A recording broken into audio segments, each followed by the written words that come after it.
What's going on, everybody? Welcome back to the Yankees Avenue Show on the Yankees Avenue YouTube channel. As usual, I'm Patrick Hennessy. That's Dan Rourke. Dan, how we doing on this beautiful Tuesday morning? I don't know, man. I think I'm doing good. January is I want this month to be over, Pat. I really do. Like, I enjoy January because, we're only however many days away from pitchers and catchers now. But, I was excited for the new year. Now it's here, and I'm just like, this is kind of like a boring time of year, Yeah, especially now the Jets are eliminated from the playoffs. So until the yeah, Yankees, man, I really got nothing. How you doing yeah. now? I'm cool too. The holidays are over now. Just like you said, we're in like that period of the year. I say this all the time. The period from like January to when baseball season starts, it's the worst time of the year. You got nothing going on. You got nothing to look forward to. The weather sucks. It's just once we get through this though, life is gonna be good. Absolutely. But let's get right into it here. We're still in the off season, so we still got some off season topics to talk about here. Dan, let's start things off by talking about Bryan Reynolds, the man himself, right? It seems like at one point I felt like a Bryan Reynolds trade to the Yankees was pretty likely. And if not likely, it was very possible. But now I feel like as time's going on a little bit, I'm losing all faith in a Bryan Reynolds deal, especially because I don't know, the Yankees don't really seem like they're willing to part ways with either Dominguez or Volpe. But I guess now we can kind of like look at who else is even available, whether that's trade wise or free agent wise, in terms of where the Yankees are going to go with left field, right? Because they could even go in house. They could stick with Oswaldo or Hicks or something. But let's just say hypothetically they get someone from the outside. Trade, signing. Who do you think is your preferred left fielder going into next season? If no Bryan Reynolds and we're not going Oswaldo Cabrera, there is one name, Pat, that wouldn't be earth shattering, but it does kind of intrigue me just a little bit. Jurickson Profar. Jurickson Profar, man. Listen, like I said, not an earth shattering name at all, but he put up a 2.5 WAR, a 110 WRC plus. He batted just 243, but his walk rate would have been the fourth highest on the Yankees in 2022. So he's not terrible. He's also a switch hitter, Pat. Not my number one choice, but if you were to tell me we bring in Jurickson Profar, who doesn't strike out a lot, can walk, can hit for power, does technically play left field, I wouldn't hate it. Cheap deal, man. It'd be like less than 10 mil. Listen, I wouldn't despise it. However, I'm kind of in the boat where it's like, if the Yankees aren't going to bring in someone who's like substantially better than what you could possibly get from Oswaldo and or Hicks, then don't bring in anybody at all. You know what I mean? And Yeah, I feel I like Profar isn't that much of an improvement over what Oswaldo could give you over a full season. I completely agree with you on that. I consider them to be pretty similar players over a full season. I could very well see Oswaldo having a higher WAR than Profar without a doubt. But the thing is that Oswaldo's best place, I think, is as for this whole offseason, utility man with he's the next guy up, whoever gets hurt. So no matter what, you could have him in line to play 130 plus games in 2023 while still having Jurickson Profar as your left fielder because there's going to be rest days. There's going to be some guy that gets hurt. We know it's going to happen. Cabrera will be the next in line. Profar's not a bad option is all I'm saying. Like he would be the left fielder for, probably a 1-year deal, right? Like, I don't think anybody's going to give him a multi-year deal. And even if so, it's going to be like no more than 2 years, $15 million. So it's not like a he's not going to big get paid. gamble or nothing, So I wouldn't hate it. And that's we're definitely scraping the bottom of the barrel here without a doubt, but that's kind of where we're at. And let me say last thing on it is it's disappointing we've come to this point where I have to talk about Jurickson Profar, and part of that you could say is the Yankees' fault. Part of it, maybe not so much. If the Pirates want Anthony Volpe, they can go F themselves. That's just not happening. I don't blame the Yankees for not wanting to do that. But yeah, with the remaining players left, Jurickson Profar. Yeah. I'm going to give you my guy. Now, I feel like I could go a different route with this, but I have to go with this dude just because I made a tweet about a week ago. And I said, I found my new favorite Yankees left field candidate, Lars Nootbaar from the St. Louis Cardinals. And I think over the last day or so, like Cardinals Twitter kind of got a hold of that. And my notifications have just been like people calling me stupid, like, oh, why would the Cardinals trade him? Like, whatever. But Lars Nootbaar is an awesome option. I don't even know if like the Cardinals would be willing to deal him. But the Cardinals fans may have a point, Pat. I don't know if they would. He's in his second year, 125 WRC plus, 24 years old. Hey, no, I know. As Elvis said, if I can dream, man, if I can dream. But that's what I'm saying. So it's like, obviously, it's not that likely. It might be even less likely than Bryan Reynolds. I don't know. But I look at him, I'm like, he would hit so well in Yankee Stadium. Wait a second. This isn't your actual pick, though, is it? No, it is. Oh, I feel like it's my duty to do so. Hey, I appreciate the optimism and Who whatnot. said we had to be But realistic, though? The question here is who's your preferred left fielder? all right, then you might as well go with Bryan Reynolds. God damn. No, because But I prefer Lars Nootbaar over Bryan okay, Reynolds. I thought you were gonna say Lourdes Gurriel Jr. That's Okay, what I but thought you were gonna end up saying. that could be an option too. He's not my preferred option though. The thing with Over Lars Gurriel, Nootbaar.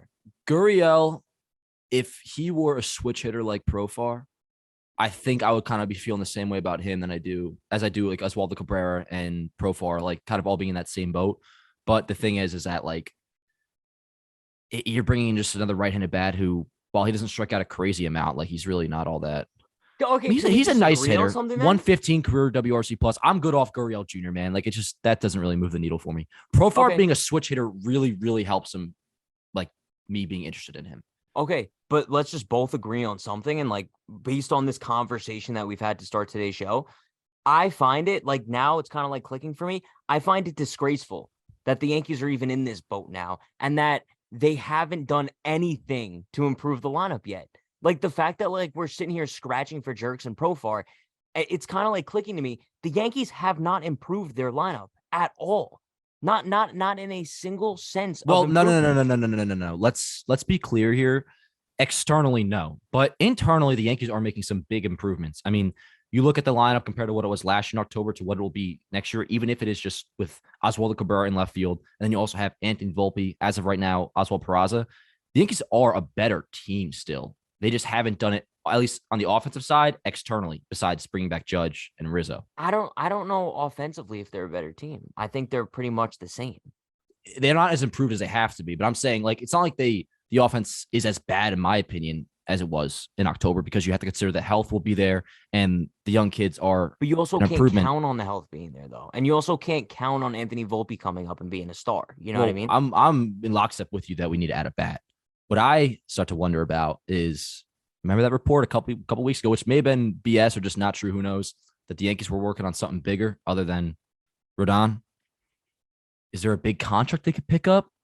Mike Trout, call up the LA Angels. I don't know. No, but listen, something along those lines is the only thing that's left that would get Yankee fans excited. Maybe that the Padres, Manny Machado, people think he's going to opt out for short. No. I mean, this is dead ass serious. A lot of people assume Manny Machado will opt out after this year. The Padres have a lot of money on the payroll. Could they try to trade him? That could be a possibility. I'm just saying. The Padres are looking to win a World Series next year.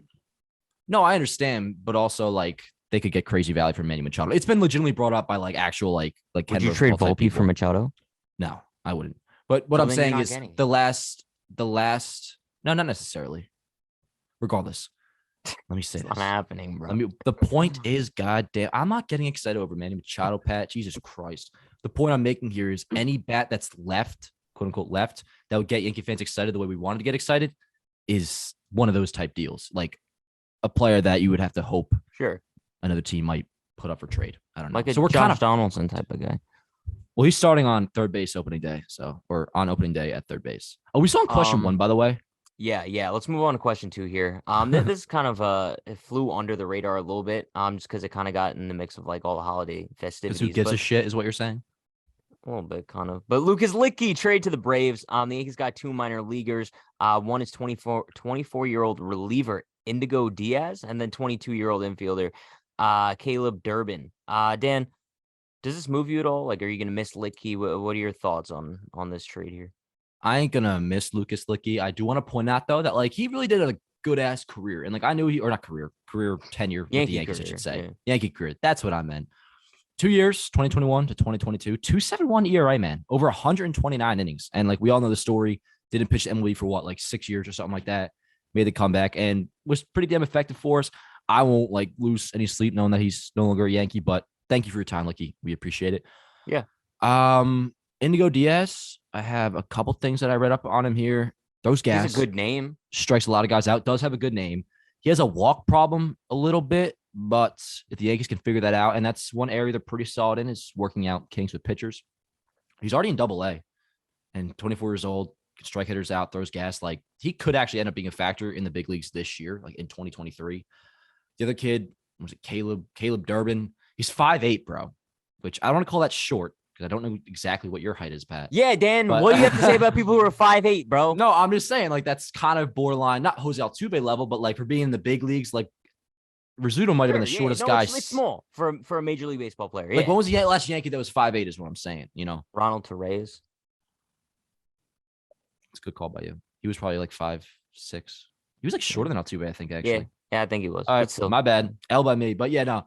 One good thing I did notice about him, looking at like his baseball reference page, obviously never seen the dude play. He's like has pretty good plate discipline in the minors, which is good at a young age. So props to you, Caleb Durbin. And yeah, Lucas Luetge traded the Braves for 2 fucking prospects. This is where we're at in the offseason, that I have to go over prospects, which I usually hate to do unless you're a top 5. If you're a top 5, then you're a blue chip, and we like blue chip prospects. Can I give my quick thoughts on this? No. Am I allowed to? Yeah, I guess. Okay, cool. I kind of think Licky was a little bit overhated as a Yankee. Easily. I feel Absolutely. like just in his role as like a mop-up guy, I think people kind of like pissed on him a little bit too much. I think that for his job, I think that he was really good at it. So shout out to Lucas Licky, bro. He had a fire mustache, fire ass name, and yeah, bro, he stuck around for what, 2 years? Shout out to him. Yeah, and I mean, like, technically, if you look at the WAR, I think he was a top 20 reliever in baseball since the start of 2021. Like, Which is that's pretty crazy damn impressive. Yeah. Yeah. I hope I'm right on that stat. I'm not gonna fact You check might not myself. be. It sounds a little insane. No, dude. Top 20 is a big number though. Keep that in mind. You know, it still would be sick. The thing is, I'll see stuff on Twitter, and it's probably pretty close. Like Lucas Lickey's definitely a top something reliever in MLB. For all I know, those stat was top like 40. top 200, probably. Something to do with WAR. I don't know. Yo, this is such a first episode out of the break. Like, bro, first high five episode for me. 2023, starting off the right way. Oh, Let's chilling. get into topic. I'm chilling. Number... I just want like I'm ready to speed me up till like legit shit's happening. What is your problem, bro? Sorry, I interrupted your transition. Because I just had the best transition of maybe all time, and you just totally interrupted it. I'm gonna do it again. So this is our first episode of 2023. Let's get into topic number 3, which is, Dan, give me one Yankee going into the season that you have really big expectations for. Luis Severino. And this one I'm pretty firm on, dude. First of all, second season back as a starter from Tommy John, which is always like pivotal, was really, really good coming back from that IL stint last year, which I want to say, said at the time, but I want to really emphasize it. That was a great decision by the Yankees because Sevy looked absolutely lights out once he came back mid-September through the playoffs, was pretty damn good. And also, time flies. Sevy's a free agent, dude. It's his walk year. So you look at all the shit he's been through, like since he came up, like through his entire Yankee tenure so far. In the end, he'll still have a chance to have a full, healthy walk year season. We know how good he is. So assuming he balls up, I expect Luis Severino to have a season in the class or in the tier of Garrett Cole and Carlos Rodon in 2023. And I think he's going to be in the conversation to get over $200 million in free agency. That's okay. That's bold, but it would be very similar to like a Carlos Rodon type thing where, I mean, not really like the same length of time, but like Rodon got paid just for like 2 seasons of like being electric.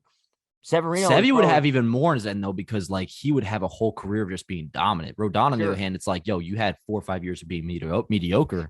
Sure, but I do think that if Severino like is going to get close to $200 million in free agency, like he's going to need like a top 3 Cy Young finish this year. Maybe top 5. I think he finishes top 5. That's like I've kind of turned it into a bold prediction 3 type deal, but like at the very least, I'm expecting Sevy to be like just as good as Cole and Rodon, like all within 1 WAR of each other, assuming he stays healthy, which I think he will. Who's yours? You want to know mine? Yeah, you picked a pitcher. I'm gonna pick a hitter. Giancarlo Stanton. I feel like it's kind of like an easy one because you could do this every year, but I'm really waiting for Stanton's like dominant season as a Yankee. You know what I mean? Like I'm just waiting for like his revenge tour this year. I feel like so much stuff is kind of like gone south for him, but even though like he's had like injuries and like cold streaks and then hot streaks, I feel like we haven't really seen like a full season of just dominant Giancarlo Stanton like playing up to his potential. I'm hoping he stays healthy this year. I'm hoping that we see 40 plus home runs from Stanton, and just continuing like his dominance in the biggest moments for the Yankees. And I feel like we talk about it all the time.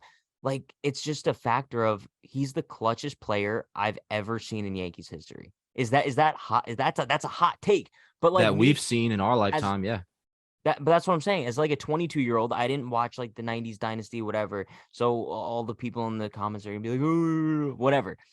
Giancarlo Stanton is the most clutch Yankee of my lifetime.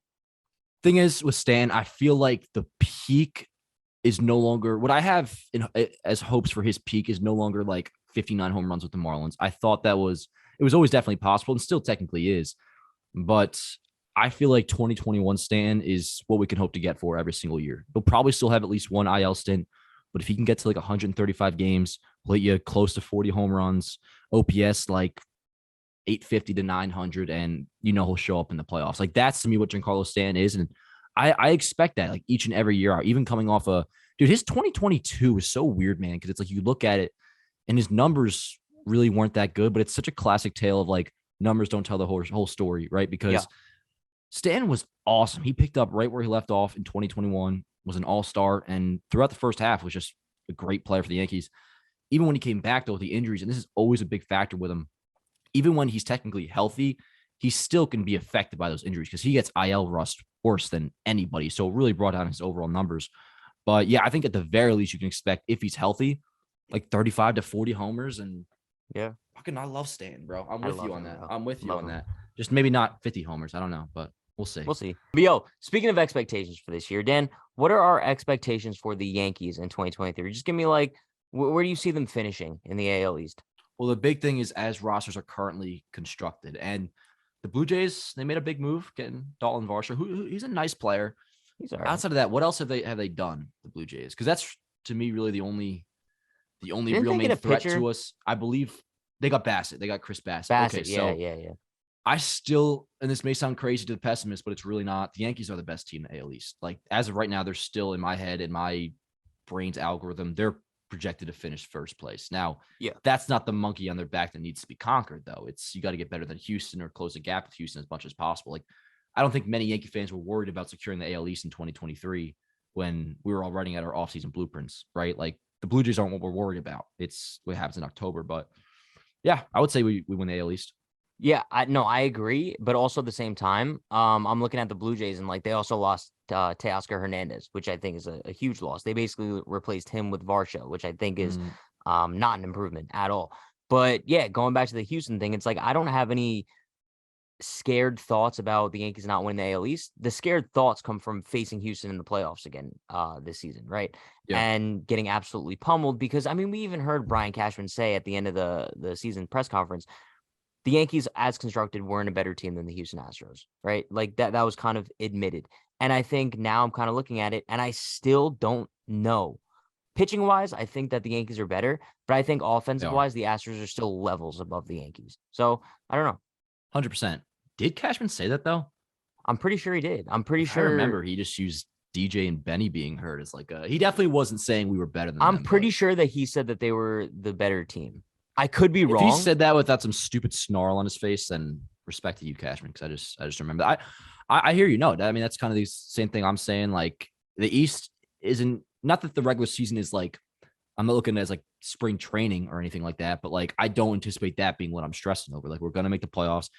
I think just about everybody would say the two best teams in the AL are Houston and the Yankees. And you see the power rankings come out today on MLB. Not that that means shit, but it was shit. Let me pull it up real quick. I believe it had the Astros 1, Mets 2, Braves 3. Let me pull it up right here because I have it on my Yankees phone. 4. Okay, so Astros 1, Mets 2, Braves 3, Padres 4, Yankees 5. Yankees 5. And then which Philly I think 6, is right? fair. It's interesting they have Philly 6 because like, dude, the world's, I mean, I understand they brought in Trey Turner. That's a big one, but like they have him over the Dodgers, man. Like I think that's still a little, which they haven't had a great offseason at all. Like a lot of Dodgers fans are pissed at the offseason they're having. I would be too. I mean, I still think they're definitely going to win the NL West, though. I think they're going to win the NL West. The Padres will give them a run for their money, but like it's just one of those things. Like until you knock them off, like I'm not going to bet against you, really. Yeah. But yo, Dan, topic number 5. Topic number 5 is always fun. I'm excited for this one. Hell yeah. It's 2023, first episode of 2023. Dan, give me your New Year's resolution. And to be honest with you, I usually don't make New Year's resolutions, but I'm making one this year. So let me know yours. All right. Well, let me just clear my desk off a little bit. So for those who don't know me, I am actually a pretty big book reader. Now, I don't ever get off that vibe. I feel like that I would be like a book reader, but regardless, I slacked a little bit in the second half of 2022. So I will be reading 2 of these I've read already. Oh, no. One of these I've read already. I thought it was a different book. But I'm going to be reading one book every 2 weeks. And these are the ones I currently have. This my grandma got me, which I actually already had a copy of it. I feel bad. I feel like she got me again. So I, of course, act like it was the first time I got it. Maris and Mantle, Pinstripe Empire, bro. Look at this fucking huge book of just pure information on the Yankees. This I'm going to read, highlight, and like note. I'm pumped for. Interesting. Yeah, and then this Elvis book. Nice. Those are three I got on my radar. So yeah, man, that's like my New Year's resolution, if you will. I also think I'm gonna do like a sober 30 again. So like from drinking. That's cool. Not that I have a drinking problem, but just cleanse my gut a little bit, bruh. What about you? I think mine isn't more so like reading a book or going to the gym. Mine is more so just like in general, I want to break out of my comfort zone a little bit more. Just like in terms of like 2022, I felt like I did some things that broke me out of my comfort zone, but I think 2023, like that's like the main thing. Like, because bro, my biggest fear is becoming complacent in life. You know what I mean? And just kind of like just settling for like what you have. And I want to make sure in 2023, I do everything possible to make sure that I'm living life way out of my comfort zone. That's just me. I like that. Yeah, no, I mean, I also will try to do a lot of like I've done goals. Like I'll never write out resolutions. I'll write out like goals and whatnot. I mean, my goal is technically to hit 100K, but like, so your family could love you. Yes, exactly. Guys, subscribe. But actually, no, my main goal is because I figure I'm going to hit 100K on YouTube, 100K on Instagram because I'm kind of closing in. Facebook, though. Guys, if you don't follow me on Facebook, or if your grandma, grandparents, whatever, don't follow me on Facebook, give me a like. I'm at 60K on there. If I can get to 100K on all YouTube, Instagram, and Facebook on Yankees Ave, I'll feel like I'll feel pretty happy. That'll make me feel good. Can I open my Christmas present? All right. So, I forgot about it, bro. Oh my God, yes. Who didn't watch the last episode? It was right before Christmas. We were gonna do another one, but then Dan got sick, flu game, whatever. So my package got here, the one that Dan sent me. It got here the day after we recorded. So you know what? I'm gonna do my little Christmas. Right, okay, grab it. Don't open it yet until I say so, because I want to say something. Okay. I have it in my. Oh, you have it. All right. Yeah. So, I kind of owe you another gift, Pat, in a way. Oh, no. But I think you'll like it. It's thought that counts, right? It's outdated. Wait, now, why Pat. do you owe me another gift? Open it up. Is it like a Lucas Licky t-shirt? No, it's not a Lucas Licky t-shirt. It's someone who's not on the Yankees anymore. Open it up, bro. Which also you're very hard to buy for, dude. Like, oh, by the way, really? Look who's there. Oh, fire. All right, here we go. Wait, I have it in my hands, and I'm gonna open. Ready? Bro, there's no shot.